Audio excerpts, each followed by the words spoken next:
Before we begin, I want to welcome you to our channel. For those who are new here, our mission is to share genuine Christian testimonies from around the world, spreading the powerful message of God's kingdom.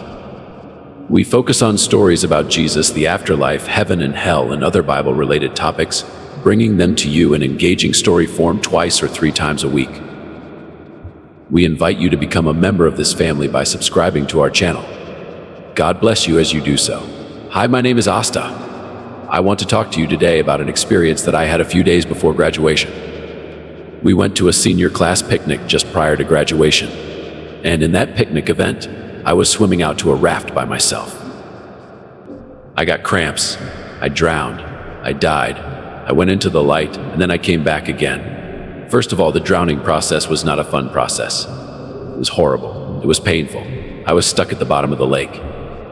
I had aches and pains in every cell of my body. I didn't know what else to do. I was screaming internally for one breath of air. All I wanted was one breath of air, but I couldn't get it. And then a voice inside of my head said to me, Asta, called me Asta.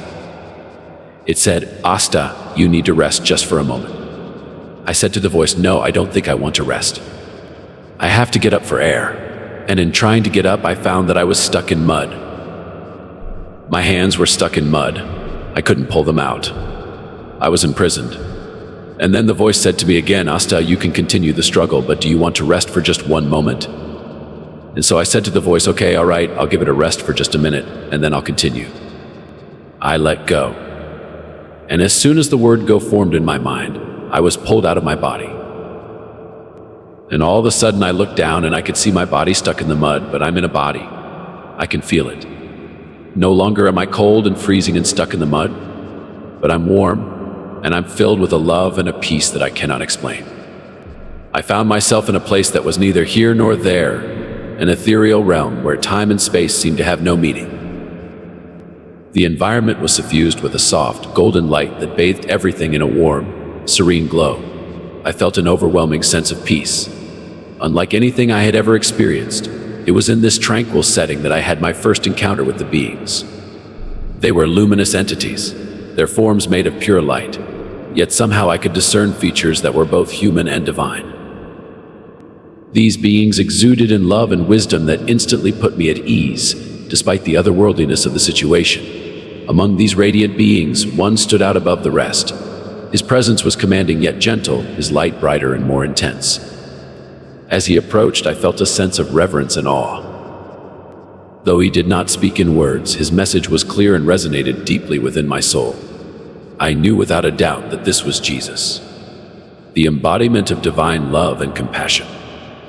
Jesus' eyes, filled with infinite kindness and understanding, looked into mine, and in that moment I felt all my fears and doubts melt away. He reached out, and though no physical touch occurred, I felt an immense transfer of warmth and reassurance. His presence communicated volumes, telling me that I was safe, that I was loved, and that I had a purpose yet to fulfill. He spoke to me, but not with words, and my soul could pick what he was saying.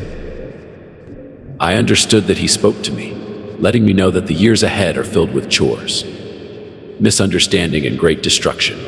His children must arm themselves with prayer to ensure they pray that only the will of God comes to pass. I then understand that the next 6 years will be a trial time for Christians all over the world. And he let me know that I have a duty to share this to the world. I felt a gentle pull. Suddenly I was standing in the midst of a battlefield. The sky was darkened by smoke, and the air was thick with the acrid scent of burning debris.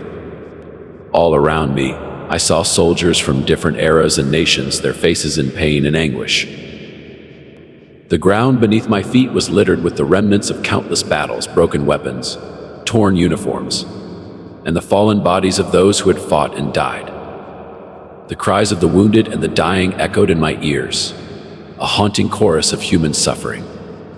I could feel their pain as if it were my own, a deep, wrenching sorrow that seemed to have no end.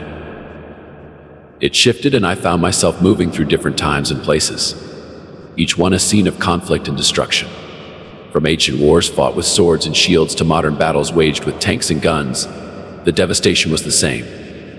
The toll of human lives lost, the grief of families torn apart, and the despair of communities left in ruins.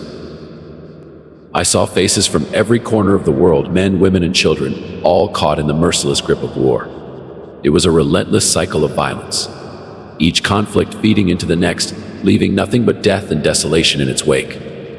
The suffering was much, a heavy weight that pressed down on my heart. I felt tears streaming down my face, a silent witness to the endless tragedies unfolding before me. Jesus then spoke again. He spoke without words, his thoughts entering my mind with clarity and compassion. Man will prey on man until man will pray for man, he said. I understood that the vision was not just a depiction of the past and present, but a warning for the future. The scene shifted again, and I found myself standing on a high cliff, overlooking a vast expanse of water. The sky was dark and heavy with clouds, and the air was thick with the promise of a storm.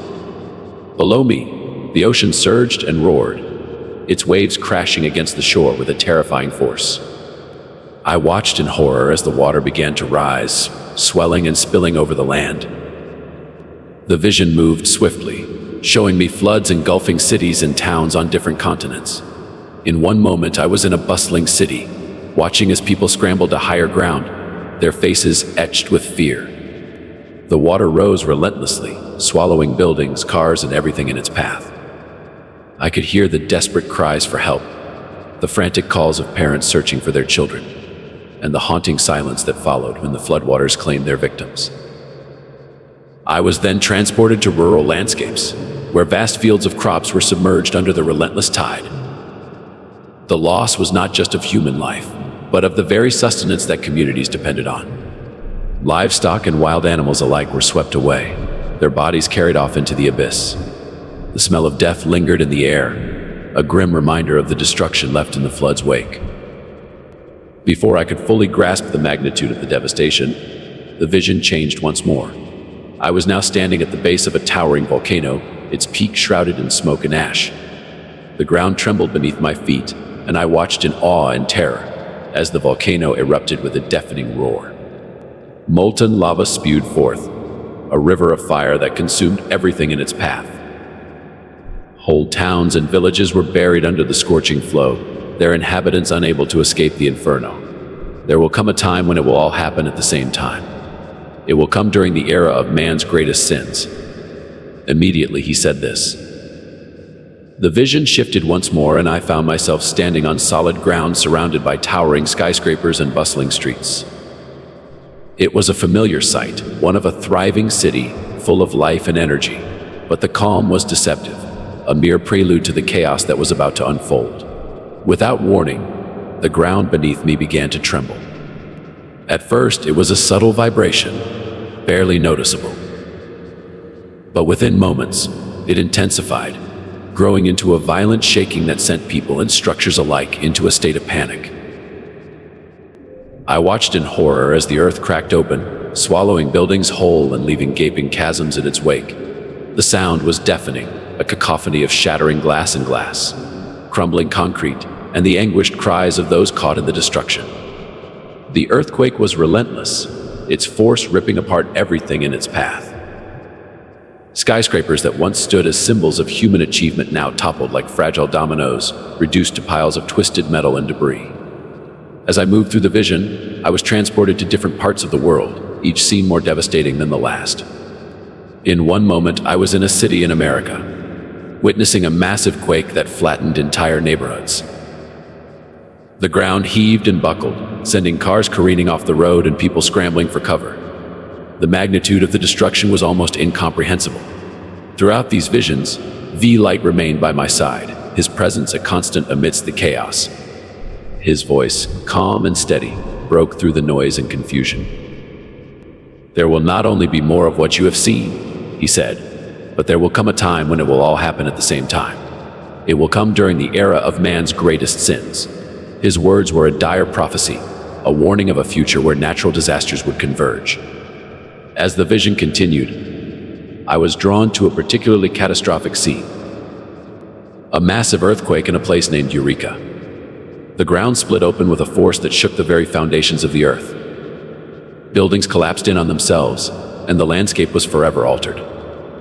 Amidst the devastation, there were signs of life. People were coming together. There will come a time when all of this will happen at once. It will be a time of great tribulation, but also of great opportunity. His message was clear, a call to action for all of humanity. He then unveiled to me the greed, arrogance, and indifference that has engulfed all of human history. Wars waged for power and wealth, leaving trails of devastation in their wake. Injustices perpetuated through generations, fueled by a thirst for dominance and control. The exploitation of the earth's resources, heedless of the consequences for future generations. Jesus said again, man will prey on man until man will pray for man. And during all of that process, I was there. I was now on the beach, and my friends were pushing the water out of my lungs. I was coughing the water out, and I was completely becoming conscious. And I was crying, and all of my classmates thought I was crying from the pain of drowning. But I was crying because I was no longer in the light. I was back in my body. I was back on Earth. I wanted to be in the light during this entire episode. From the moment I started sinking into the water and the mud, up until the moment I was coughing water out of my lungs on the beach, I lost consciousness. I wasn't aware of every microsecond of that time. Being in the light was being in unconditional love. Unconditional love means unconditional forgiveness. Unconditional forgiveness causes you to smile forever. Thank you for listening to this experience to the end. Kindly like and share this video, and if you are new to our channel, we ask you kindly subscribe to our channel to continue to get edifying content. Thank you.